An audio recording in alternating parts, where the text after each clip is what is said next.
Welcome viewers. So in this video, you will learn about the core data type.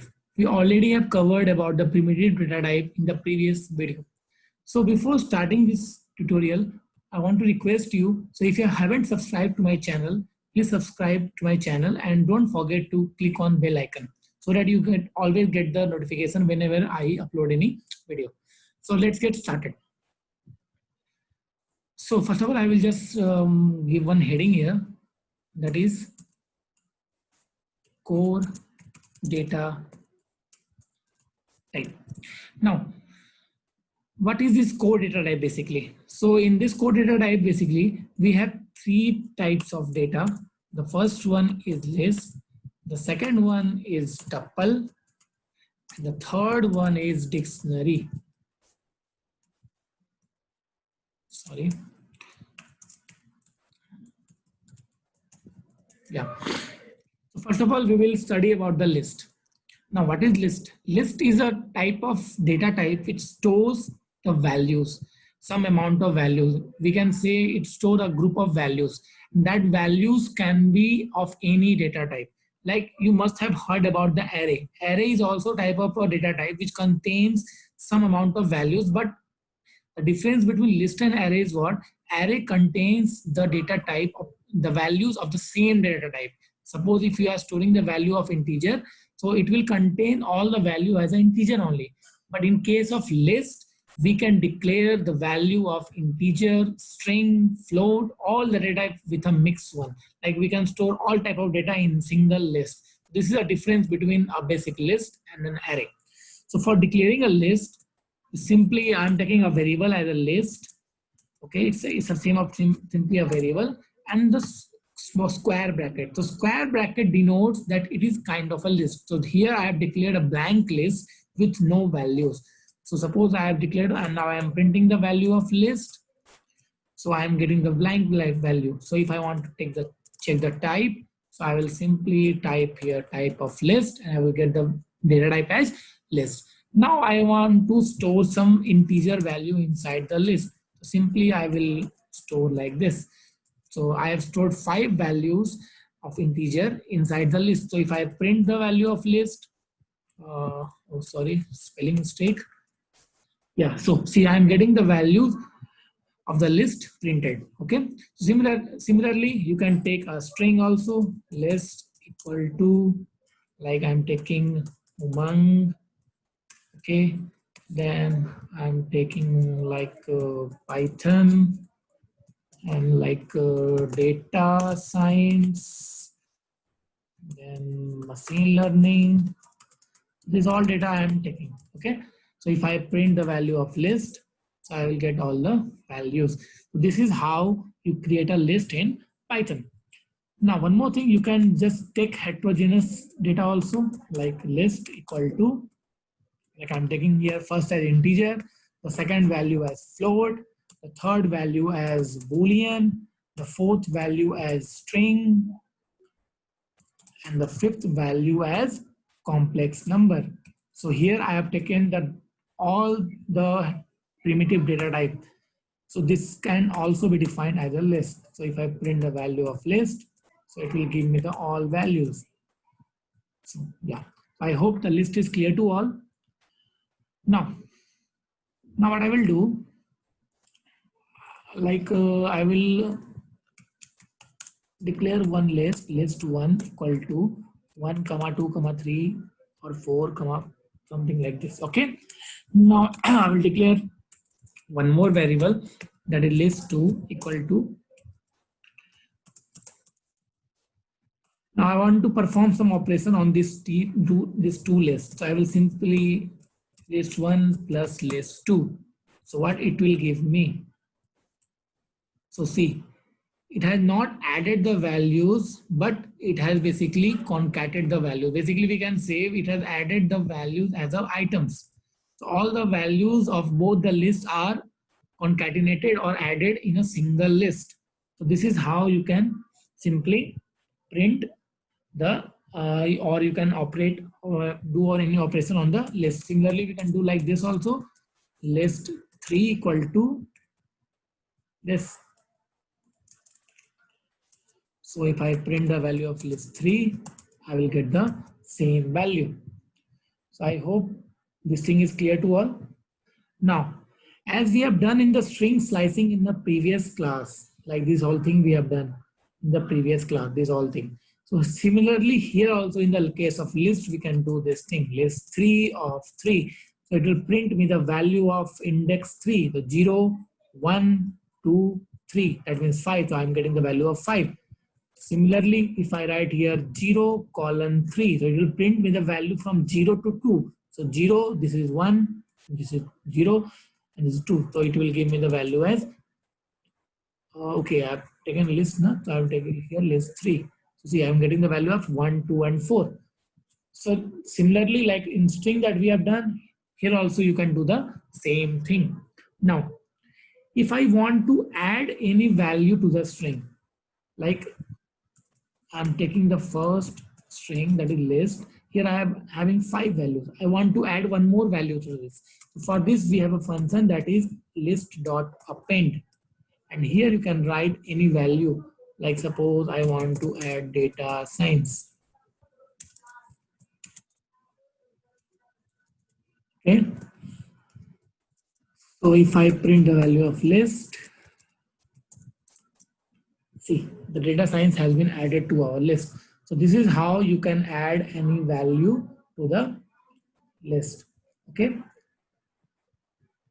Next one, if you want, see, in this case, the value is added to this location. That means the last index. If you want to change this index, now if I want to insert the value here after 20.5, so for this we have a method that is list.insert.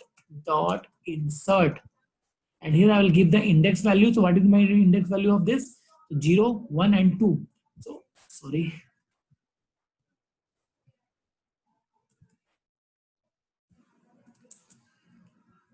One second. Yeah, so I will write here list.insert the value index value 2 and the value that I want to insert. Suppose I want to insert 45.6. So now if I print the value, so my 45.6 has been inserted to the second position. So this is how you can add any value to particular index. I hope this is clear. Now, if you want to copy the data from one list to another list, suppose I am declaring one more list, list 4, and I want to copy all the data of list. So I will simply use list.copy. So now see, if you write list 4, you'll get all the same data that was in list. Okay. Now, the next one, like the count function list dot count. Here I will I will write here 20.5. So it will count how many times this 20.5 has been occurring in this list. So it is giving me the value as 1. That means it is giving me the one time. Like suppose I am inserting one more value, insert 3 comma 20.5. Now if I again execute the same command, it will one second, list 4 now. Yeah, so it will give me the value as 2. That means this 20.5 is occurring 2 times. Okay. Now if I want to know the index of any value, suppose I want to know the index of this Umang. So I will write here list 4 dot index, and I will write here Umang. So what is the index of my Umang? It will give me the value as 5. So this is how you can find the index value of any data. Okay. Now, suppose I want to delete any value. Suppose I want to delete this 34 plus 5, say. Okay. So first of all, for deleting, we have two methods. Like the first one is what? Like you can basically what you can do, you can give the index value. Like for giving the index value, what is the index value of this Umang? So the index value of this Umang is 0, 1, 2, 3, 4, 5. So I will write here list 4 dot pop. and I will write here 5. So it will delete the Umang. So list 4. So see, the Umang has been popped out. Popped out, that means it has been deleted. So this is how you can delete any value from any list. I hope this thing is clear to all. Now, if I want to sort any data, like suppose you want to sort, like, so for this, for sorting, the data should be in same data type. So if I'm taking integer, it should be integer. If I'm taking string, it should be in string only. Okay. So suppose I'm declaring one more list.